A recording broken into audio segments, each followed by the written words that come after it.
I am Dr. C.B. Ananda Bose, former IAS officer. What prompts me to venture upon this voice clip is an inflammatory hate speech of Dr. Shashi Tharoor to the college students.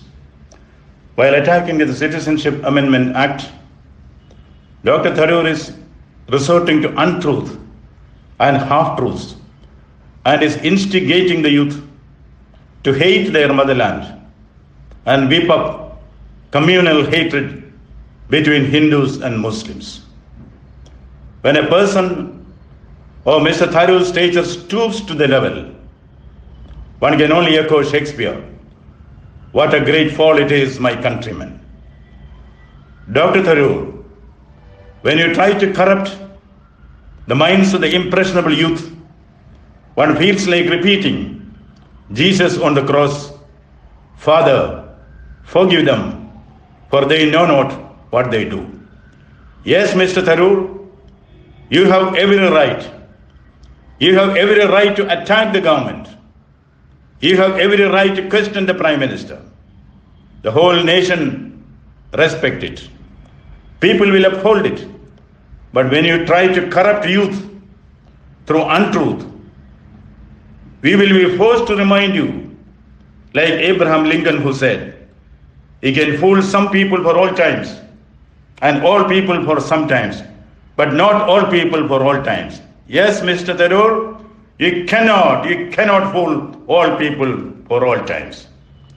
The Citizenship Amendment Act seeks to grant citizenship and protection to those minorities in Pakistan, Bangladesh, and Afghanistan who underwent religious persecution and escaped to India. You say that the persecutors should also be treated on a par with those persecuted. Well, Mr. Tharoor, this is not ignorance. This is not your ignorance, but sheer arrogance shown against the majority of the people of India who turned up in strength and elected a government which has come through the ballot. Mr. Tharoor, you were once in the United Nations. Have you forgotten that the Universal Declaration of Human Rights gives a right to those who are persecuted to seek asylum in other countries? If so, this Citizenship Amendment Bill or Act is nothing but a reflection of the Declaration of Human Rights of the United Nations. Public memory is short, but certainly not your private memory, Mr. Tharoor. Have you forgotten that the first request for such a legislation was made by your own leader, the accidental Prime Minister, Dr. Manmohan Singh. Dr. Manmohan Singh is on record requesting the then Deputy Prime Minister of India, Sri L.K. Advani, that a liberal view should be taken in respect of those minorities who have escaped to this country from Bangladesh and other similar countries. The General Secretary of the Marxist Communist Party of India, Sri Prakash Karat, your comrade in arms in the looting and arson on the street, gave it in writing to the government that the persecuted communities from these countries should be given protection on the soil of India. Therefore, this legislation, Mr. Tharoor, should be seen as a reflection of a national consensus. It is a national sentiment which has been reflected in this legislation. Now, Mr. Tharoor, you and your party are saying that the United States has not supported this legislation. First of all, understand, Dr. Tharoor, unlike in the days of the UPA, India is not, I repeat, not a slave of the United States. India is not a slave of any other country. Other countries respect India. Now coming to the specifics, Mr. Tharoor, have you forgotten that President Donald Trump highlighted illegal immigrants from Mexico will not be allowed to set foot on the soil of the United States? And you are not unaware of the fact, the proposal to build a wall between these two countries. Now don't forget that it is your own former leader, Sri Rajiv Gandhi, who first mooted the idea of a national register for citizenship, which also you and your party are attacking now.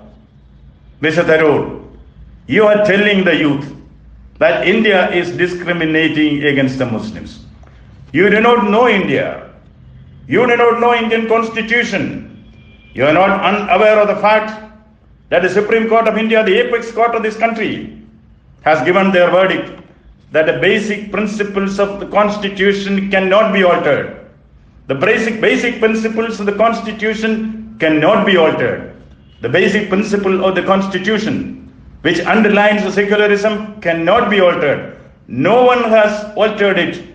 And this government, this Prime Minister, who swore into office by the Constitution, cannot, will not, and have not attempted to abrogate the rights of the minorities. In spite of all these facts, the evil statements which people like you are making are meant to foment disaffection among brothers, deliberately calculated to destabilize this great nation. Indian Muslims and Hindus, Christians and Parsis, Sikhs and Buddhists and Jains will hold hands together and will say with pride, Mera Bharat Mahan. Mr. Tharoor, you are polluting Indian politics. You are polluting truth. Mr. Tharoor, you are not even true to yourself. If your party has lost the confidence of the people, Mr. Tharoor, you have to blame only yourselves. In Greek mythology, there is a monster called Medusa. Many valiant youth went to encounter her, but they were all vanquished. Finally, Perseus, the young hero, encounters Medusa. He held a mirror before Medusa. Seeing her terrifying face in the mirror, Medusa dies of fright. Mr. Tharoor, the people have held a mirror before your party. If your own face frightens you to death, the fault is certainly not of the people of India. Now, Mr. Tharoor, your wily and villainous distortions about the National Register of Citizens, you know very well that this is only at the discussion stage. You speak about that, to speak about a non-existent legislation sounds like a blind man searching in the dark a black pot which is not there. I repeat, a blind man searching in the dark a black pot which is not there. You are misleading the youth. You are misleading the youth. You said illiterate people who do not have birth certificate and other documents will be denied citizenship and sent back to the detention camps. If you are honest to yourself, in one click, you could have read what the Home Ministry of India has stated clearly in their FAQ, frequently asked questions. Question number 1, what if a person is illiterate and does not have relevant documents? Answer, in this case, the authorities will allow that person to bring witness. No need for documents. He can prove it by any neighbor who is a witness. Question number 2, will NRC be of people of a particular religion? The government's clear-cut answer is no. NRC has nothing to do with any religion at all. NRC is for every citizen of India. Every citizen of India. Question number 3, will I have to provide details of the birth of my parents to prove my Indian citizenship? Answer, no compulsion to submit any document by or of the parents. Mr. Tharoor, you are trying to mislead the youth of this country, the new generation of this country. But you are sadly mistaken, Mr. Tharoor. This generation knows how to see through the games which people like you are playing on them. This is a generation which sees everything. This is a generation which hears everything.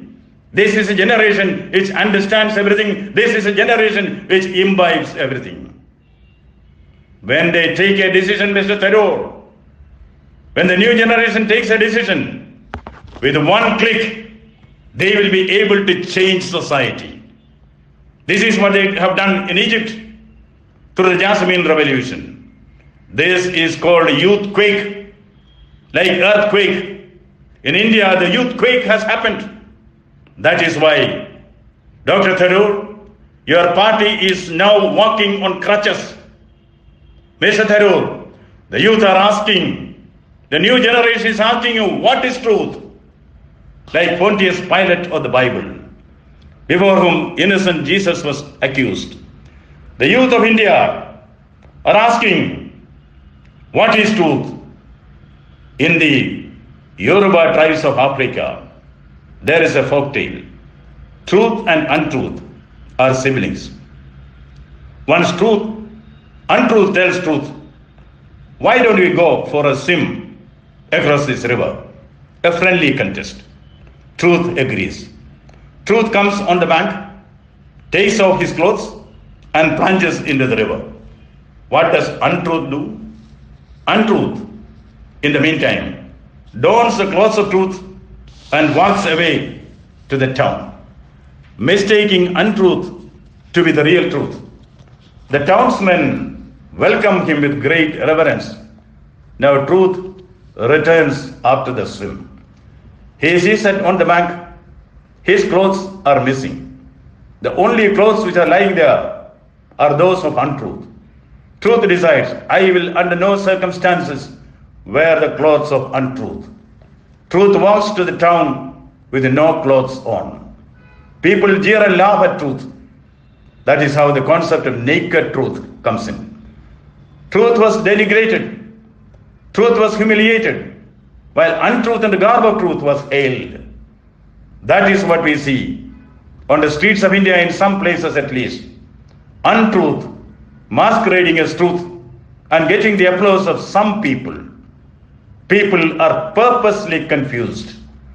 We are living in a country which believes in Satyam Eva Jayate, and we are sure that the din and bustle of misinformation, distrust, communal disharmony, and democratic intolerance, which is unleashed on the streets of India, will soon die a natural death. Mr. Tharoor, never try to fool the youth of India. Never take a new generation for granted. If we tell the truth, they will accept it. If you tell them the unpleasant truth, they will appreciate it. But if you tell them untruth, and worst of all, make them believe that it is truth, they will throw you down the dustbin of contemporary history and dump you as a failed Rasputin of Indian politics. Failed Rasputin of Indian politics. Satyam Eva Jayate, Vande Mataram.